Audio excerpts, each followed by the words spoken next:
Hey guys, this is going to be a quick review of the SIG10 golf simulator enclosure. Right behind me, I just put it together the other day, and just my initial impressions on this enclosure. If you are contemplating putting together a golf simulator at your house like I was a few years ago, the idea of trying to figure out how to hang and mount an impact screen in your custom space with some kind of DIY solution may be kind of overwhelming. It was for me. But when I realized that they made enclosure kits like this one that pretty much give you everything that you need and you can just assemble, that was really what set me over the edge, where I was like, oh, well, that's easy. I can do that and then just put the rest of the components together, like the hitting mat, the launch monitor, the projector. That's why these kits are a great option. So here we go.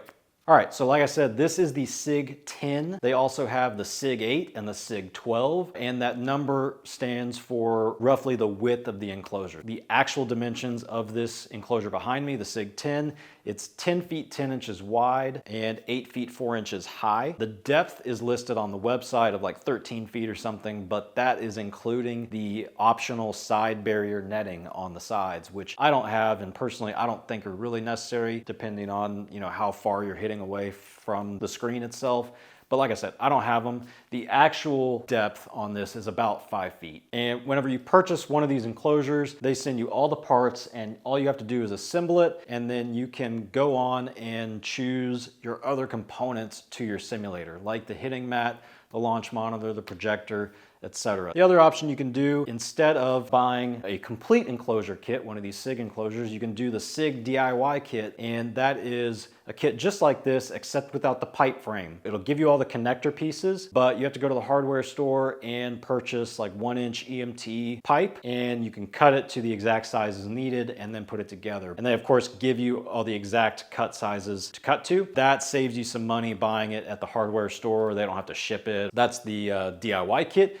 Again, if you want like a complete package, you can do that as well with the Indoor Golf Shop complete packages. That would include one of these SIG enclosures. It would include a hitting mat, the launch monitor of your choice, projector, and all that stuff is customizable as well. So you can kind of just go pick out the package that you want and adjust from there. Now, first let's go over the assembly of this bad boy. Taking everything out of the box, you've got an impact screen, you've got a nylon surround that goes over the frame, and you've got the pipe framing and all the connector pieces as well. In the box, there's going to be a piece of paper that has different QR codes that links to instructions and an assembly video. But there's essentially just 3 steps. It's super easy. First one is putting all the pipes together to build the frame. Step 2, you're going to cover the frame with the nylon surround that's on the sides and the top. And then step 3, hanging the impact screen and the padding around it. I did the whole thing by myself, and it was really easy by myself. Now, step 1, building the frame. All of the pipes are color coded. The instructions just tell you which colors to connect together, and the pipes are those push button connector types. They slide in and connect by themselves. I didn't use a tool at all for the entire assembly of this thing. Not a screwdriver, not an Allen wrench, nothing. Just popped everything together. Couldn't have been any easier. The pipes themselves are also super lightweight. They're aluminum. I actually was a little bit concerned in the beginning because I was like, man, this is really lightweight. Is this thing gonna move around and all that when the golf ball hits it? I'll tell you now, it doesn't. It's perfectly fine. The connector pieces that connect the pipes in the corners are steel. Just having the lightweight pipe just makes it an easier assembly. Now, step 2, attaching the nylon surround. That material is actually super thin and light also, kind of like a bed sheet. Whenever you put it together, it velcros around the front pipes and around the bottom and across the top, and then all on the screen side, it wraps around the pipe with bungee cords. I am just super careful at trying to attach it with even tension throughout, so I'm always kind of velcroing from the middle out, then lastly attaching the bungee cords also from the middle out.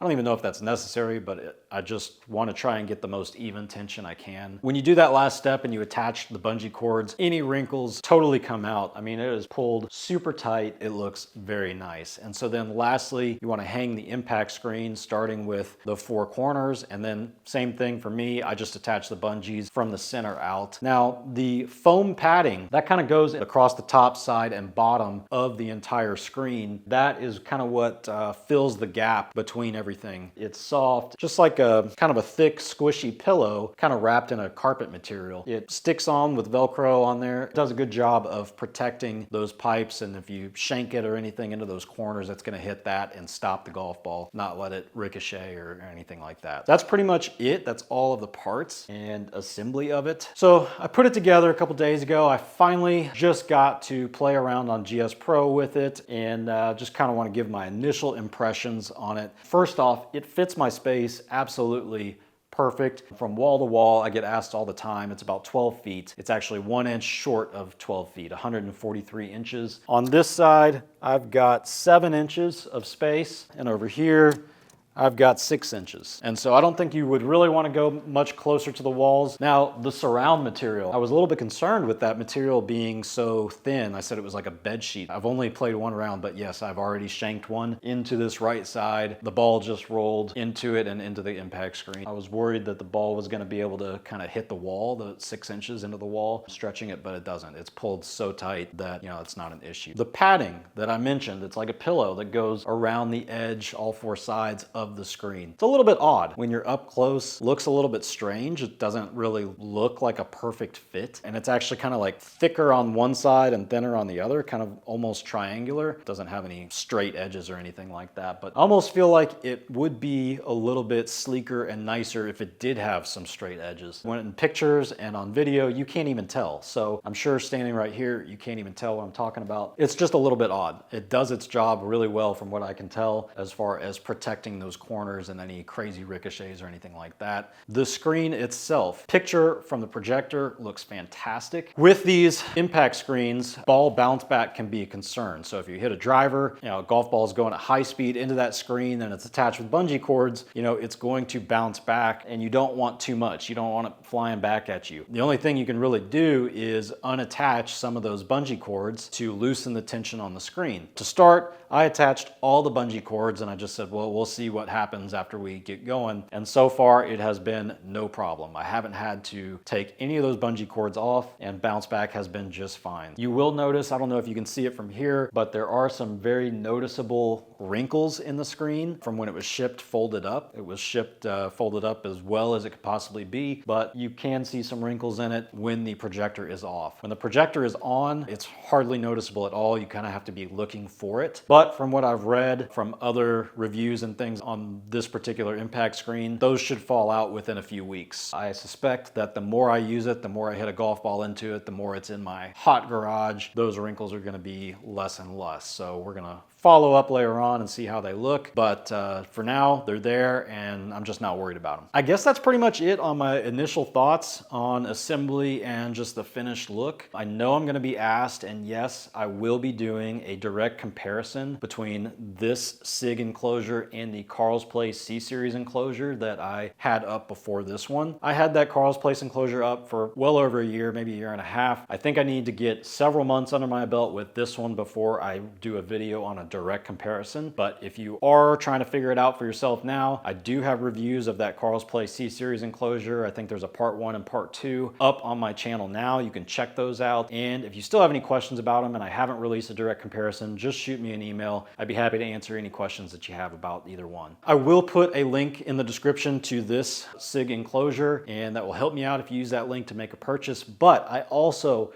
will link the new Indoor Golf Shop 3D Simulator Room Builder. This tool is so cool. So if you're planning a simulator in your house, you can use this tool and pretty much just enter the dimensions of your space, and then you can go through and add any enclosure you want and choose your hitting mat, your launch monitor, projector, all of those things. And as you choose them, it's going to build a real 3D mock-up of your space. And even whenever you choose your launch monitor, it's going to show that launch monitor software on your screen. So it's a really, really cool tool that helps visualize your room. So guys, hope you found this helpful. Leave me anything you want down in the comments. Love hearing from you, and we'll see you in the next video. Thanks, guys.